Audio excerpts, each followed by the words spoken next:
சுருக்கமா சொல்லணும்னா பாதி நாயாவே மாறிடுவேன்.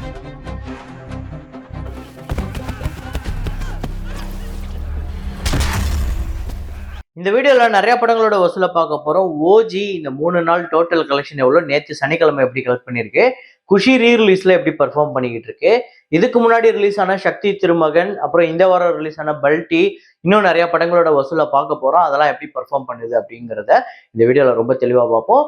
அப்புறம் இன்னும் சில படங்களோட வசூலை பார்க்க போறோம். அதெல்லாம் என்னென்ன படங்கிறத வீடியோக்குள்ள பார்த்துடலாம். நேற்று வீடியோல நான் ஒரு ஃப்ரேம் ஒன்று வச்சிருந்தேன்.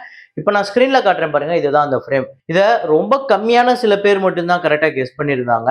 மலையாளத்துல ஆண்டனி அப்படிங்கிற ஜோஜோ ஜார்ஜ் நடிச்ச ஒரு படம் இருந்தது. பெரிய அளவுல பேசப்பட்ட படம், பெரிய அளவுல ஒரு வெற்றி படம்.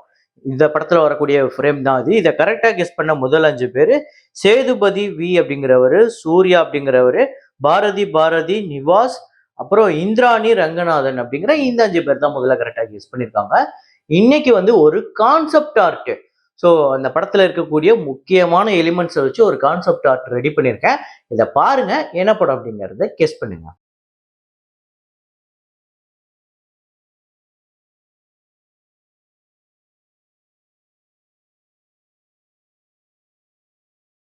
வசூலுக்குள்ள போறதுக்கு முன்னாடி நேத்து ஒரு மிகப்பெரிய துயர சம்பவம். ஸோ இதுல யார் காரணம், இதுக்கு பின்னாடி இதெல்லாம் நடந்தது, சதி திட்டம் அப்படி இப்படின்னு பேசாம இருக்கிறது தான் நல்லது. இது ரொம்ப ஒரு அசம்பாவிதம் நடந்துருச்சு. இப்படி இனிமே எதுலையும் நடக்கக்கூடாது. ஸோ தாவேகா விஜய் அவர்களோட பேச்சை பார்க்க வந்த கரூர்ல நிறைய உயிர்கள், கிட்டத்தட்ட 39-40 பேர், அதுல குழந்தைகள், பெண்கள் உட்பட. ஸோ இது இல்லாம நிறைய பேர் 50-60 பேர் கிட்ட ஹாஸ்பிட்டல்ல அட்மிட் ஆகி ட்ரீட்மெண்ட் போயிட்டு இருக்கு அப்படின்னு சொல்றாங்க. அவங்க எல்லாரும் சீக்கிரமா குணமடைஞ்சு வரணும். இனிமே இப்படி ஒரு உயிர் கூட போயிடக்கூடாது அப்படிங்கிறது நம்ம எல்லாரோட எண்ணமா இருக்கணும். அதுக்கான என்னெல்லாம் முன்னேற்பாடு பண்ண முடியுமோ, அது எந்த கூட்டமா இருக்கட்டும், எந்த கட்சியோட கூட்டமா இருக்கட்டும், இனிமே கொஞ்சம் கவனமா இருக்கணும், கவனமா இருப்பாங்க அப்படின்னு நம்பலாம். ஸோ இப்போ வசூல்குள்ள போயிடலாம். தசாவதார் அப்படிங்கிற மராத்தி திரைப்படம் டே 16 1,25,00,000 வசூல் பண்ணியிருக்கு. டோட்டலா இந்தியாவில மட்டுமே இந்த படம் 23,10,00,000. வெறும் 4 கோடி தாங்க பட்ஜெட். ஒரு மராத்தி படம் இந்த வருஷத்தோட முக்கியமான வெற்றி படமா அமைஞ்சிருக்கு இந்த தசாவதார். அப்புறம் ஜாலி LLB 3 அப்படிங்கிற படம் டே 9 இந்தியாவில 7,10,00,000, உலகம் முழுக்க 7,65,00,000. 100 கோடி இந்தியாவில கலெக்ட் பண்ணியிருக்கு. 100,24,00,000, உலகம் முழுக்க 125,23,00,000 இந்த படம் வசூல் பண்ணியிருக்கு. 120 கோடி பட்ஜெட். ஆல்ரெடி வசூல் ரீதியா இந்த படம் வெற்றி படம். அப்புறம் மிராய் அப்படிங்கிற படம் டே 16 ஆந்திரா தெலுங்கானால 75,00,000, உலகம் முழுக்க 1 கோடி.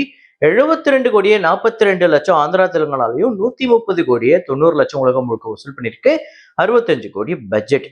அப்புறம் லோகா சாப்டர் 1 சந்திரா இந்த படத்தோட டே 31 கேரளால 1,44,00,000, உலகம் முழுக்க 1,77,00,000. டோட்டலா 110 கோடிக்கு மேல இந்த படம் கேரளால கலெக்ட் பண்ணியிருக்கு. 110 கோடியே 30,00,000, உலகம் முழுக்க 285 கோடியே 60,00,000, 40 கோடி பட்ஜெட். ஸோ 285 கோடி வந்துருச்சு. 300 கோடி வருமா அப்படிங்கிறது தெரியல. அதே நேரத்துல கேரளாலையுமே ஹையஸ்ட் கலெக்ஷன்ல டாப் 2ல இப்போதைக்கு இருக்கு.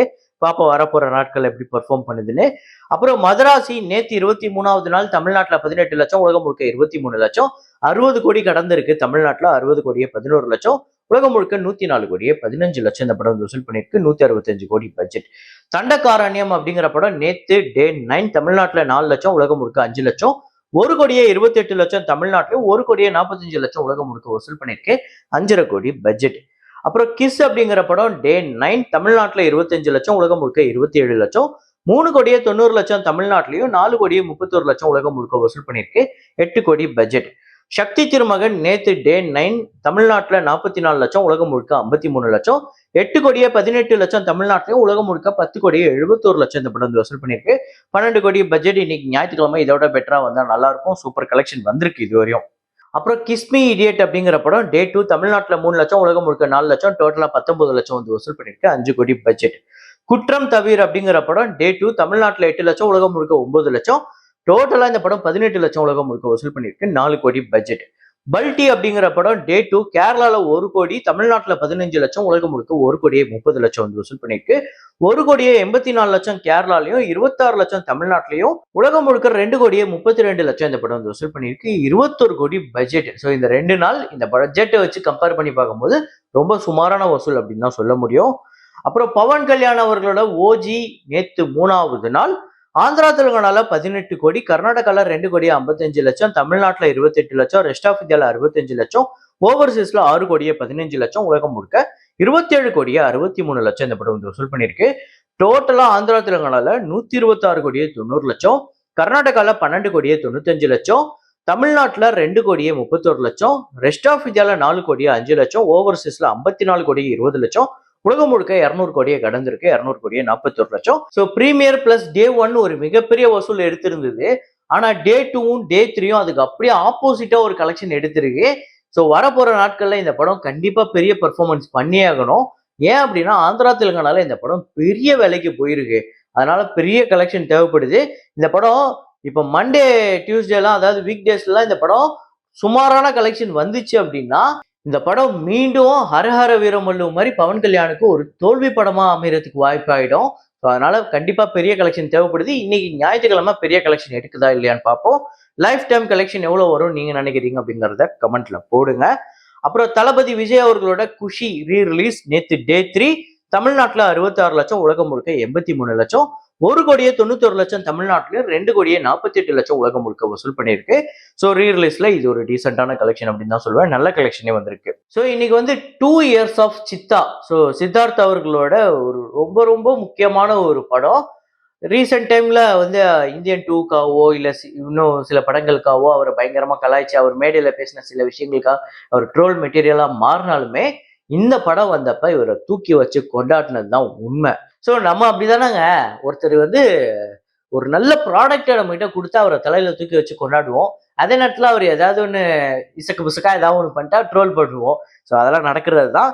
ஆனா சித்தா அப்படிங்கிற ஒரு படம் கொடுத்ததுக்காகவே இவருக்கு ஒரு ஹேட்ஸ் ஆஃப். 2023ஆம் ஆண்டு ரிலீஸ் ஆகி வசூல் ரீதியா இந்த படம் வெற்றி படமா அமைஞ்சது. அதுதான் பெரிய விஷயம். தமிழ்நாட்டுல 16 கோடியே 48 லட்சம், உலகம் முழுக்க 22 கோடியே 85 லட்சம் வந்து வசூல் பண்ணியிருக்கு. 10 கோடிக்கு மேல ஷேரு, 4 கோடியே 65 லட்சம் தியேட்டரிக்கல் ரைட்ஸ் போயிருக்கு. வசூல் ரீதியா ஒரு வெற்றி படமா அமைஞ்சிருக்கு சித்தா. ஸோ உங்க எத்தனை பேருக்கு ஃபேவரட் அப்படிங்கறத கமெண்ட்ல போடுங்க. அப்புறம் இன்னொரு முக்கியமான படம், மாரி செல்வராஜ் அவர்களோட முதல் திரைப்படமான பரியேறும் பெருமாள் இன்னையோட 7 வருஷத்தை கடந்திருக்கு. ஸோ பரியேறும் பெருமாள் அப்படிங்கிறது ரொம்ப ரொம்ப ரொம்ப முக்கியமான அரசியலை பேசின ஒரு படம். அதெல்லாம் எதுவுமே தேவையில்லைங்க. லாஸ்ட் ஷாட், அந்த படம் முடிஞ்சு லாஸ்ட் ஷாட், அதுலயே அந்த படத்தோட மொத்த விஷயத்தையும் இது பண்ணிருப்பாங்க. 2 டீ கிளாஸ், அந்த 2 டீ கிளாஸ்லயே எவ்வளவு பிரிவினை இருக்கு அது எல்லாத்தையுமே டோட்டலா ஒரு ஃப்ரேம்ல காட்டியிருப்பாரு மாரி செல்வராஜ். உண்மையிலே நல்ல படம், பெரிய அளவுல பேசப்பட்ட படம், ரொம்ப சமுதாயத்துக்கு ரொம்ப முக்கியமான ஒரு படம் அப்படின்னே சொல்லலாம். இந்த படத்தோட பட்ஜெட் 1 கோடியே 85 லட்சம், தமிழ்நாட்டுல மட்டுமே 4.5 கோடி வசூல் பண்ணியிருக்கு, உலகம் முழுக்க 5 கோடியே 45 லட்சம். இந்த படத்துக்கு 3 கோடிக்கு மேல ஷேர் வந்து வசூல் ரீதியா ஒரு வெற்றி படமா அமைஞ்சது. இந்த படம் எத்தனை பேருக்கு ஃபேவரட் அப்படிங்கறத கமெண்ட்ல போடுங்க.